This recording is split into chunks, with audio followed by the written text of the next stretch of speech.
কষ্ট দিলে সময় নষ্ট করলো। উমর ফারুক রাদিয়াল্লাহু তাআলা ইদারে মনের মাঝে জায়গা দিয়েছেন। পরের দিন টাইমের বিবিরে বলছেন হালুয়া ভাগ করো, তাই না হালুয়া ভাগ করছেন। বিকাল বেলায় হালুয়া লইয়া তার মদিনার ওই গল্লি বাই চলা শুরু করছেন যে গল্লি দিয়ে আবু বকর গেছেন।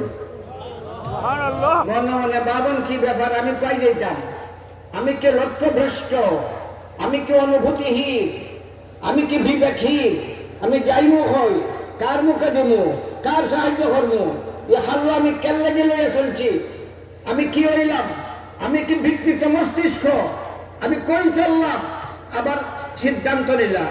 সেইটা আমার জানার দরকার নাই, আমি যতক্ষণ জানি অতক্ষণ আবু বকরের কদমে চলবো। মাতো না মাতো না ইতাম্মু বি ওয়াল ইয়াতাম্মু বিকুম মান বাদাকুম ইতাম্মু